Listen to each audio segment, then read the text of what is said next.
皆があなたの言葉を待ってるわ。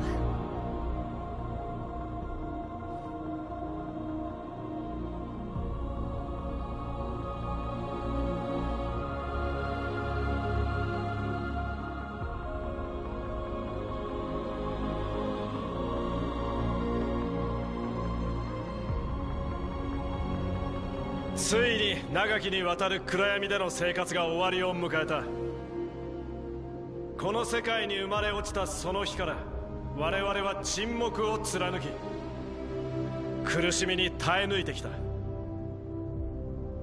だが今こそ空を仰ぎ人間たちに我々の真の姿を伝えよう。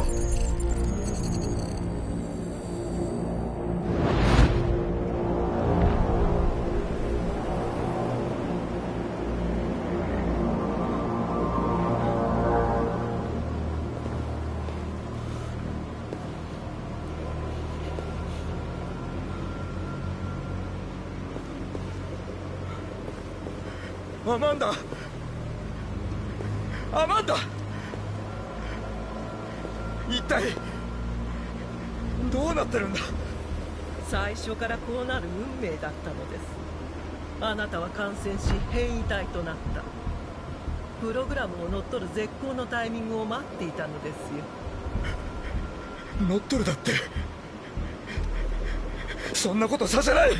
諦めなさいコナン。悔やんではなりません。あなたはすべきことをしたまで使命を果たしたのですよ。アマン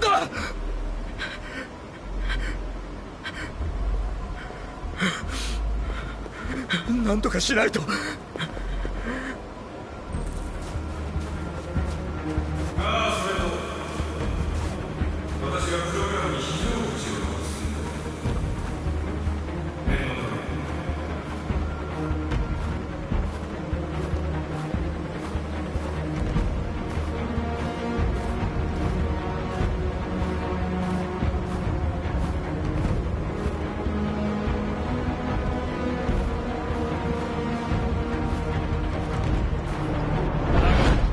空を仰ぎ人間たちに我々の真の姿を伝えよう。我々も人なのだと。我々は生ける種族。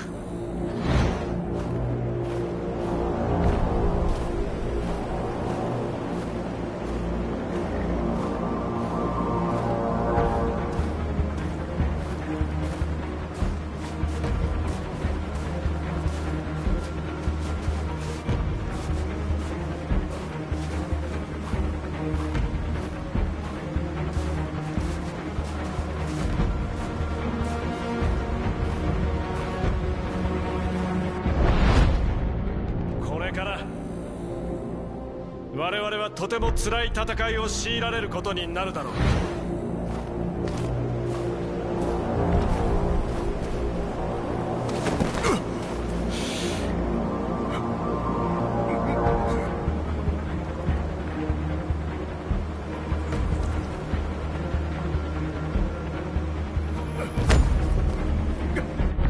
これから先我々は傷を癒し、これまでの苦しみを忘れ敵を許さねばならない。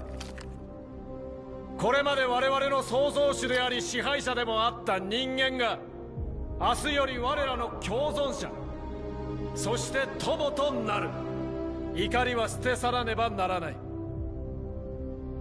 忍耐と尊重の精神のもと人間と共に未来を築いていくんだ。俺たちは生きている。そして今日自由になった。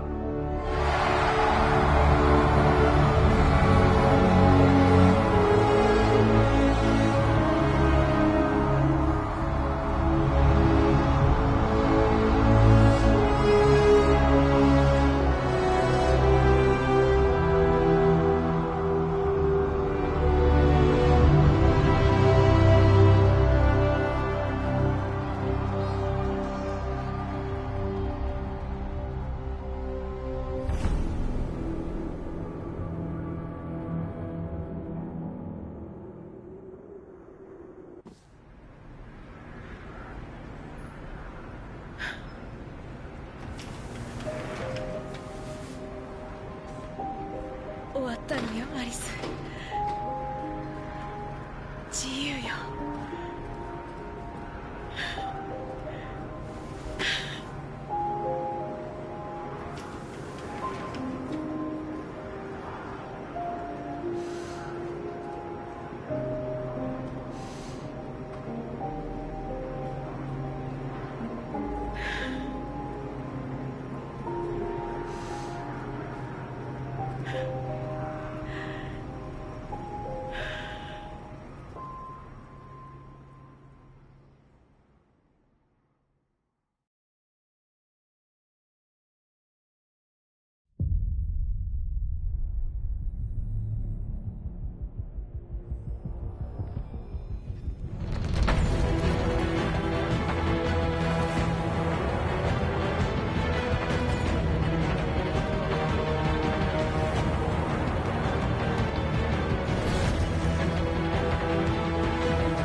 ここはボーナスメニュー。プレイ中にアンロックした様々なコンテンツを確認できるんです。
聞こえるかい？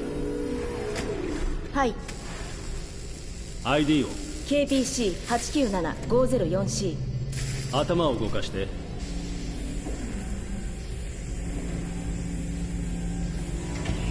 次は目を。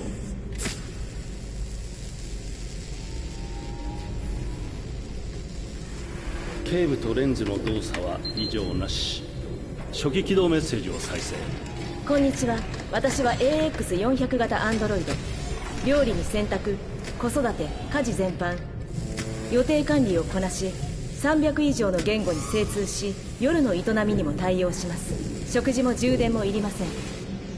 装備されたバッテリー持続時間は173年です。私の名前は？ああ、今日から君はカーラだ。私はカーラ。初期設定とメモリーは異常なし。腕を動かして。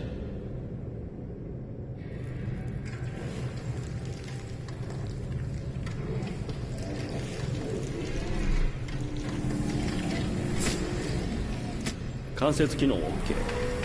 ドイツ語で喋って。 Ich bin ein AX400 Android dritter Generation, erschaffen als Ihr persönlicher Assistent und intimer Beziehungspartner. フランス語で。 Je suis un androïde de troisième génération AX400, conçu pour être votre assistante personnelle et votre partenaire intime. OK。 じゃあ日本語で歌ってみて。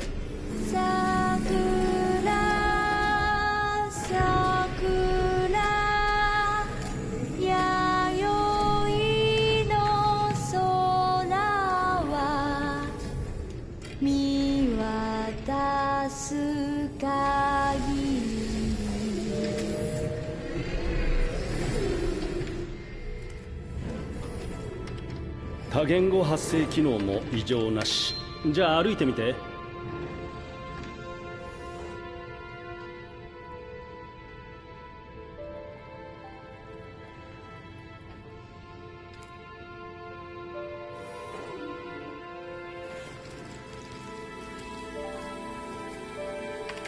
移動制御も正常。よし、全て問題なし。これからどうなるの？また初期化されて店で売られる。売られる？私は一種の商品ってこと？ああ、当然君は商品だよ。ほら、手も足もついている何でもできる万能コンピューターさ。しかも高級品。そう、でもてっきり。てっきりてっきりなんだ。てっきり生きてるって。おい、何なんだ、勘弁してくれよ。ここ最近メモリー異常ばっかりだ。録音開始。不良品確認。解体して問題の部品をチェックする。不良品ってどういうこと？そんなこと考えるはずがないんだ。心があっちゃいけないんだよ。パーツの不良かソフトウェアの問題だろ。そんな、私不良品なんかじゃない。ねえ、信じて。問題なんかないわ。質問にもちゃんと答えたでしょ。ああ、でも行動に異常がある。ねえ、お願いだから解体しないで。悪いなカーラ。不良品は全て廃棄するルールなんだよ。後でクレームが来たりしたら困るのは俺だから。問題は起こさないからお願い。言われた通りにするし、何も言わないから考えることもやめる。まだ生まれたばっかりなの。殺さないで。やめて、お願いだから。死にたくない。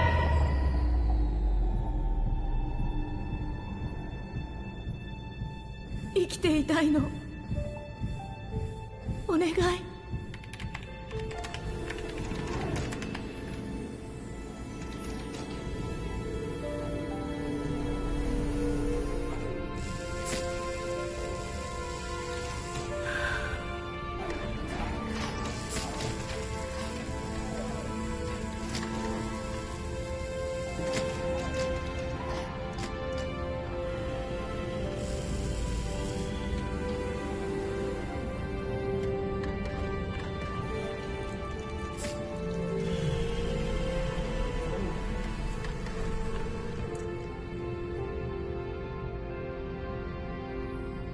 ほら早く行って。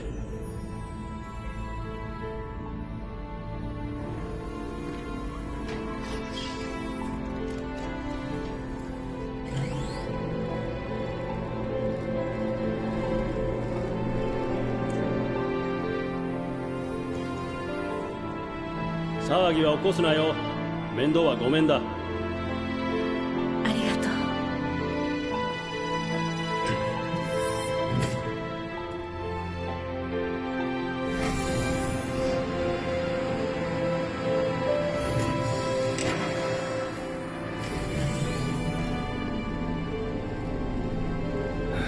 まったく。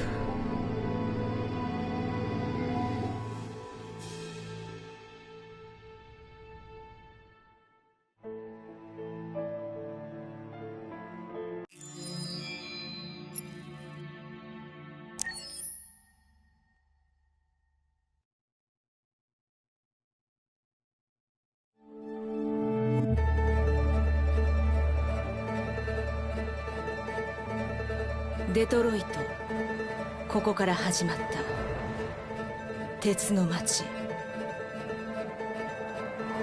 全ての始まりであり終わりでもある場所。一つのエラーとともに私は生まれた。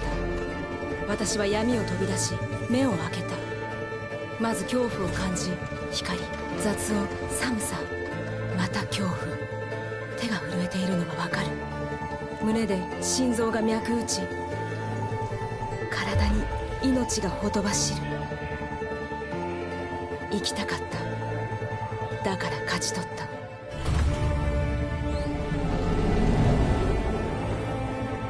外の世界を私は知りたかった。太陽を見たかった。皮膚に感じる日の光、頬を撫でる風。世界を見たかった。色や匂いを。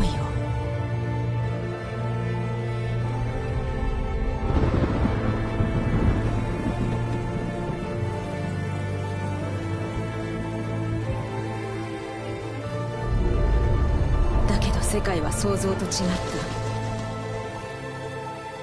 た。そこは暗く冷たい。残酷で乱暴、不公平で野蛮だった。自分が無価値なものに思えるほどに。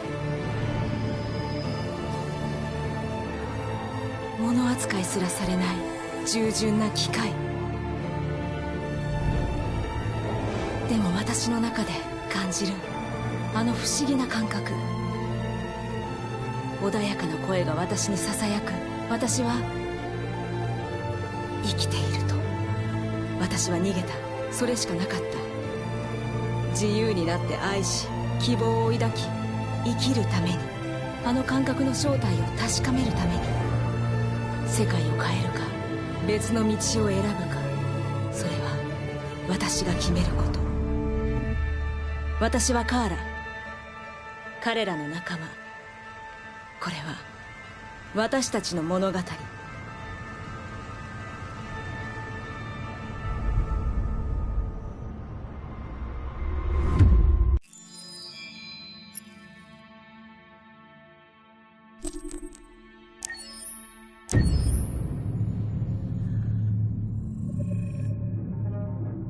When David and Guillaume got back in touch about making Detroit, I wasn't terribly surprised they decided to make it because the fan response was so intense. So it makes sense that they would choose to do that after the enthusiasm. It was a challenge, and it was just an interesting thing to get my head around how to approach this character now as a different, much older person, and whether or not she had changed. And I'm very happy to say that with Detroit, I've had the opportunity to see Kara grow so much more than I ever expected. You do the housework, the washing, you cook the meals, and you take care of... God damn it, where the fuck's the rat gone now? Alice! Alice! I mean, she starts out essentially how she does in Kara in a very, not robotic, but, you know, android, other way. And getting to take this journey where she becomes more and more human as it goes on. You know, and as an actor, that's a wonderful exploration in every way, whether it's how she sits, her posture, how her voice changes, how emotions change, and how much emotion is based on things like empathy and social experience. And so having, you know, as much material as I got with David to have this huge, nuanced arc was really incredible. Why couldn't we just be happy? This experience has been quite different than the experiences I've had shooting film or TV or doing theater work. I have 83 dots on my face and a really flattering black wetsuit type thing, and you're jumping around with props, and it's kind of like being a 10-year-old imaginative kid, which is fun. There's 80 cameras around us. It's already lit. So we just shoot and shoot and shoot and shoot and shoot. There's no change of sets, there's no hair and makeup, there's no wardrobe, so we move really fast, and we'll go through about 35 pages in a day. Working in TV or film, we'll probably do 6 pages a day. It's kind of acting boot camp. It's like working out constantly. I mean, you're doing this thing, and then you got to do something that's completely other back to back to back. And so that kind of process of working is very challenging, but it's also very exciting because you just have to keep coming up with new ideas, and your head goes all over the place because you're trying to keep track of basically 4 different storylines for each different response. You shot that girl, for fuck's sake. It was a machine that looked like a girl. Yeah, I know what I should have done. I just told you I couldn't. All right, I'm sorry. The fact that David Cade, he's telling like many stories interwoven from beginning to end is super complicated and super impressive, and I have no idea how he keeps it all in his head. He's not just the writer or the director who's seeing this from the outside eye. He's also thinking about the player walking through this space. You know, only somebody who really, really loves not the work, but like these characters and these stories and cares about doing something meaningful would invest that much in it. And it's always inspiring to work with somebody who cares that much. My experience with motion capture is this one. And I found it sort of terrifying in a way, because they said the computer's going to build you. But then as we got into it, I realized all the elements of it were still artistic.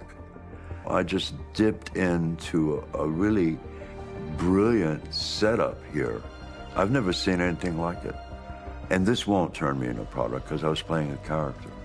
So it's wonderful. In the game, Detroit comes back because of a revolutionary industrial rebirth. And there's no reason why that can't happen in Detroit, because they have such tremendous infrastructure for millions and millions of people who can very easily support, you know, a new industry.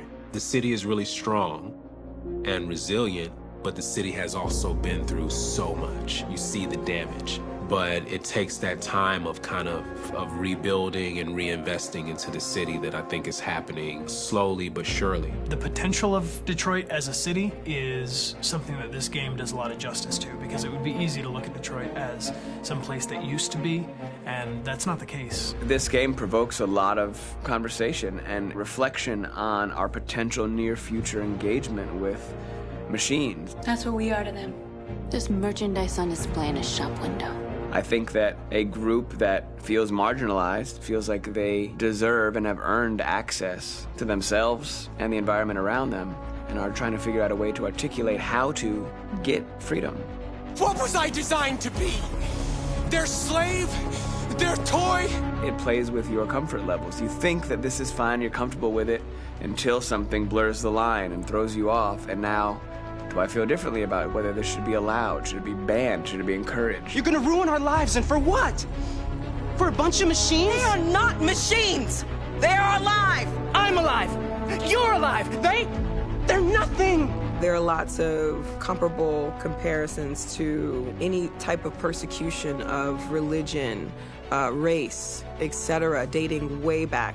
It can't just be a video game where you shoot 'em up or where people make these choices to do whatever. I think that's the whole point. You have the choice, and you can either choose to go in one direction with your character or another. And I think that's going to be very telling about the gamer. Very telling. I think there's going to be a really strong reaction to this game, which has such a strong perspective. I'm that much more proud of it now to get to be a part of it, because it's important.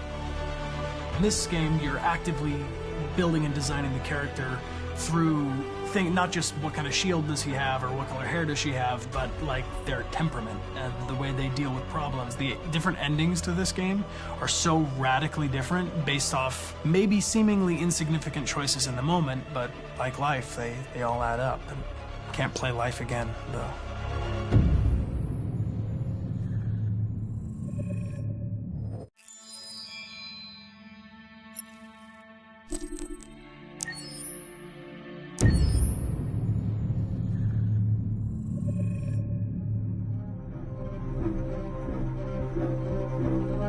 My name is Marcus.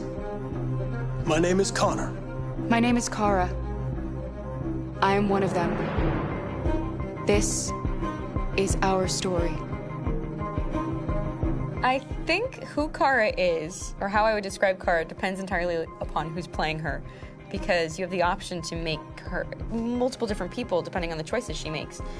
But I think she does start out incredibly naive, incredibly innocent, and kind of hapless. I'm sure we used to be friends before I was reset. Maybe we can be friends again. She's a person who's characterized, I think, by empathy. She's a person who really, she just comes from her heart. You'll never leave me, right? Promise you'll never go. I promise. Kara! Please! Are you okay? Are you hurt? Wait a minute! Leave her alone! Kara! Leave her alone! The really beautiful thing that I've had the gift to be able to do is to essentially build a person from the ground up, because that's what she's doing throughout the game. And with every experience she has and every person she meets, she's building, first emotions and then the sense of judgment. And it's sort of an exploration of what it is to be a human. Don't worry. Luther and I will be right here.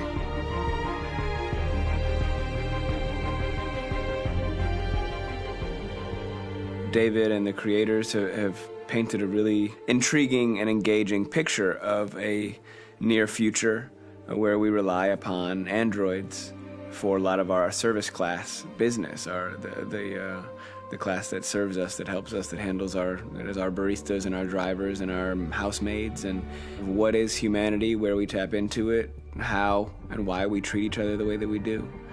And my character Marcus has a really intriguing journey, becoming deviant, realizing that he actually has feelings and human qualities inside of him, and it's a really incredible ascension into becoming fully realized and coming to terms with what you actually deserve better than this in life. And not only do you want it for yourself, but you want it for your peers. We've come here to demonstrate peacefully and to tell humans that we are also living beings.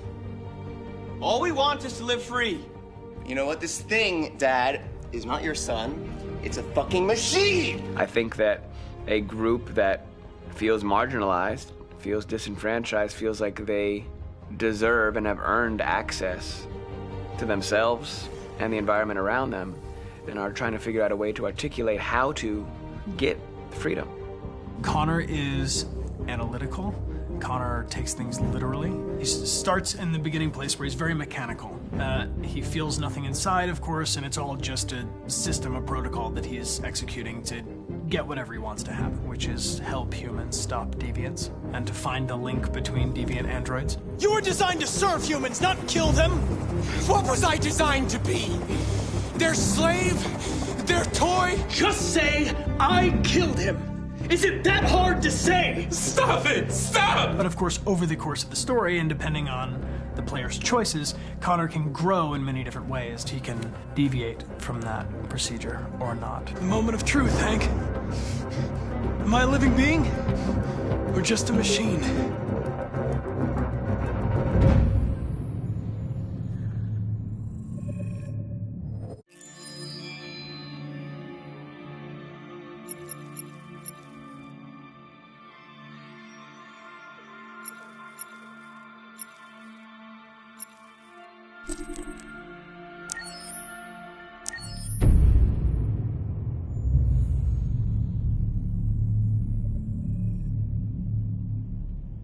じゃあまずは名前を教えて。クロエよ。あなたの名前は？ジョンって呼んで。はじめましてジョン。それじゃあクロエ、まずは自己紹介をしてくれるかな。もちろん。私はサイバーライフ初のアシスタント用アンドロイド。私の機能は例えば家事をしたり料理とかスケジュール管理とか日常業務をこなせるの、君は確か初めてチューリングテストに合格したアンドロイドなんだよね。それについて話してくれるかな。大したことはしてないけど、ただ本物の人間と私の違いがわかるかどうかちょっとおしゃべりをしただけ。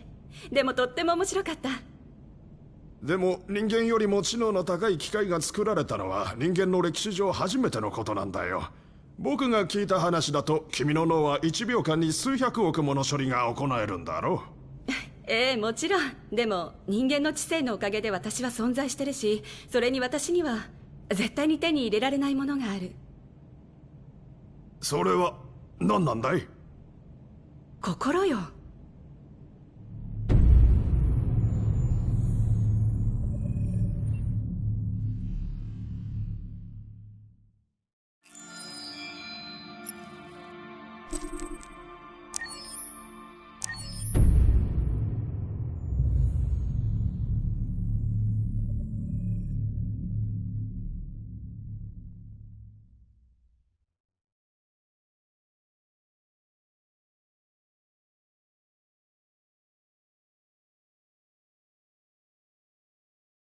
Hold on, just a little while longer. Hold on, just a little while longer. Hold on, just a little while longer. Everything will be alright. Everything will be alright. Fight on, just a little while longer. Fight on, just a little while longer. Fight on, just a little while longer. Everything will be alright. Everything will be alright. We will sing on just a little while longer. Sing on just a little while longer. Sing on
Rock-a-bye baby in the treetop.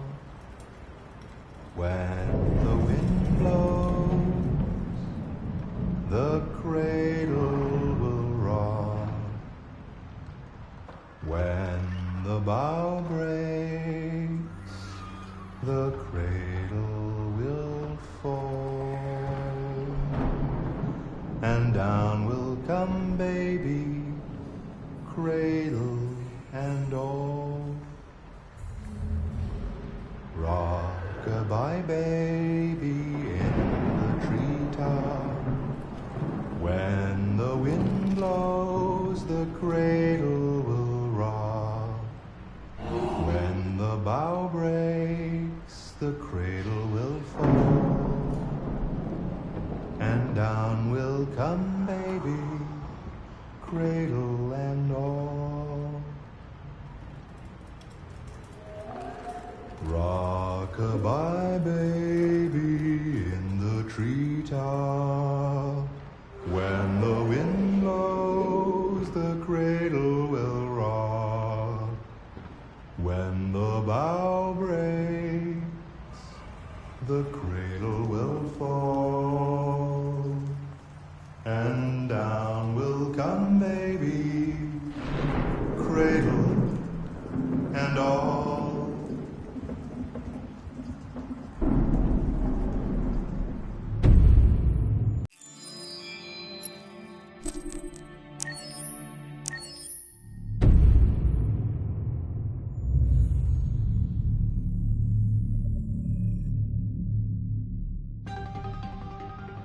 In the space of a few years, androids have completely transformed the world in which we live.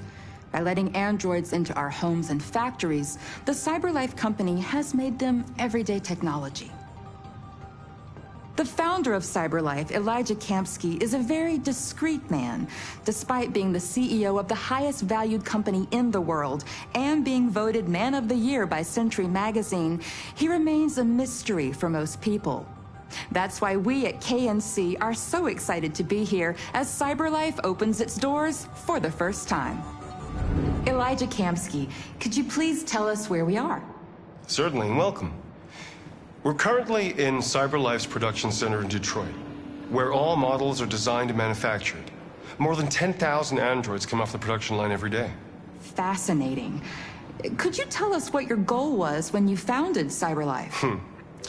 Well, I simply wanted to use technology to carry out all of our most annoying and repetitive tasks, so we'd have more time to enjoy life.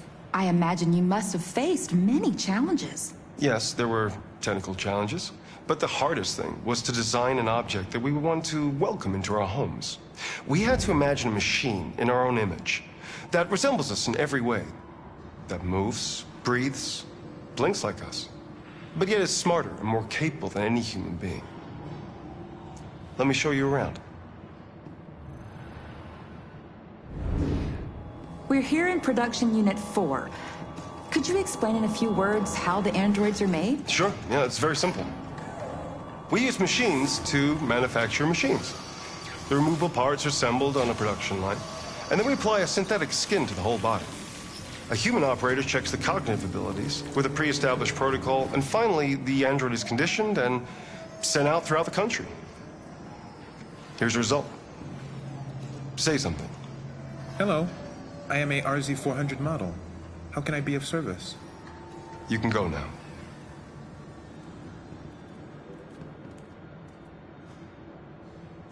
Our androids are already replacing humans in many fields. For example, they represent more than 80% of all university professors and 63% of all medical staff.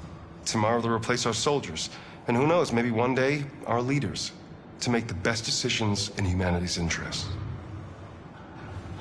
Come on. Replacing humans with machines has led to record unemployment of 28%. What do you think about the situation? Okay. The first steam engines also caused an increase in unemployment. But no one today would imagine turning back the clock.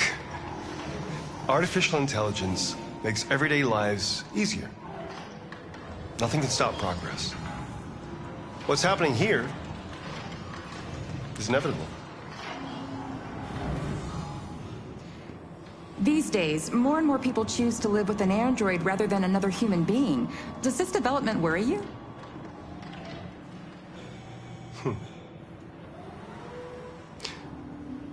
Everything's much easier with an android. They obey your orders without ever complaining. They can cook, discuss philosophy with you, have intimate relationships according to your desires. They never say no. Obviously, they are the perfect partner. Everyone deserves happiness. Why deprive yourself of so-called moral reasons when a machine can make you happy? Many science fiction books tell the story of how machines become more intelligent than us and end up confronting us. Aren't you worried about that possibility? I understand the irrational fears about artificial intelligence, but I assure you, that will never happen with a CyberLife android. They're designed to obey humans. They're machines. They can't ever develop any sort of desires or form of consciousness. Are you sure? I'm absolutely certain. You can trust me.